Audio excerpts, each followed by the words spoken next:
What if I told you there's a tool that can make literally anyone a songwriter? In seconds. It's incredible. But behind this amazing technology, there's a massive legal storm brewing that could change the future of AI forever. Let's get into the story of Suno. Okay, just stop and listen for a second. This song you're hearing right now, yeah, an AI generated it in about 60 seconds. All it took was a simple prompt, an upbeat 80s synth pop track about space travel. And from that one sentence, the AI created everything you hear, the instruments, the vocals, even all the lyrics.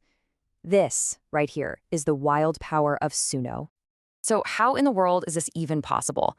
Well, the easiest way to wrap your head around it is to think of Suno as the ChatGPT for music. It's that simple. You know how you give ChatGPT a text prompt and it spits out an essay? With Suno, you give it a text prompt and you get back a whole song. It's literally turning your random shower thoughts into fully produced audio. On a technical level, Suno is what we call a generative audio model. Now, that word generative is the key here. It means it's not just grabbing some pre-recorded loops and sticking them together. No, it's creating entirely new sound from scratch based on all the patterns it's learned. And we are not talking about simple little beats for your TikTok video. This thing builds complete radio-quality songs. You get a verse, a chorus, maybe even a bridge, the whole shebang. And the versatility is it's kind of mind-blowing, honestly. You can just throw a simple idea at it and get a full song. Or, hey, maybe you're a poet and you've already written some amazing lyrics. You can just paste them right in and the AI will compose the music for you. Need a soundtrack for your latest video project? Easy. Just ask for an instrumental. And it's not just stuck on pop music. You can get super specific with genres. And get this, if a song ends too early, you just hit extend and it seamlessly writes the next part of the song. It's wild. Okay, so right about now you're probably thinking, all right, I have to try this out. And the good news is, it is ridiculously easy to get started. Let's do a quick walkthrough of how you can make your very own song in like less than a minute.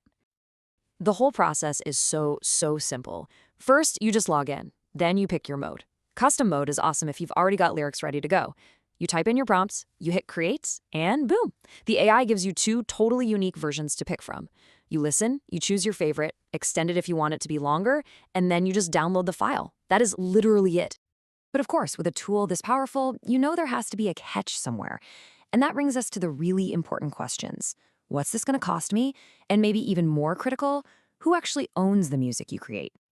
So, Suno's whole system runs on a pretty simple idea, credits. Every single time you click that create button, it'll cost you 10 credits. And for those 10 credits, you get 2 unique song clips back. But here's where it gets really interesting.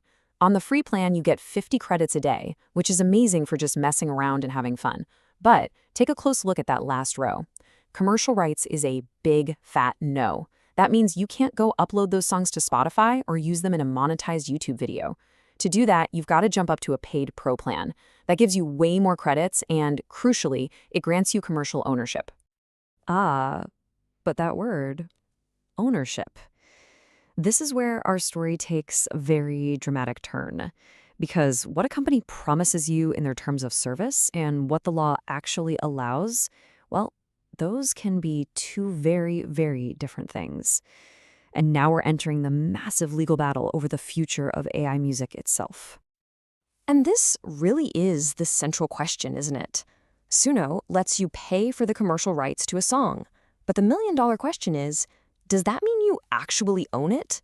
Like, really own it in the eyes of the law? Okay, so here's the fundamental conflict. On the one hand, Suno's terms for its paid users are crystal clear. They say they grant you full ownership. But on the other hand, you have the US Copyright Office, which has stated that because a human isn't the main author, purely AI-generated work can't be copyrighted. So what does that mean? It means if your AI-generated song becomes a massive hit and someone else steals it, you might have zero legal power to stop them. This whole legal gray area was basically a ticking time bomb. And in June of 2024, it finally went off. The biggest players in the music industry decided it was time to take Suno to court. And we're not talking about a small lawsuit here. This is the RIAA, the Recording Industry Association of America. They represent the absolute giants, Sony, Universal, Warner Music.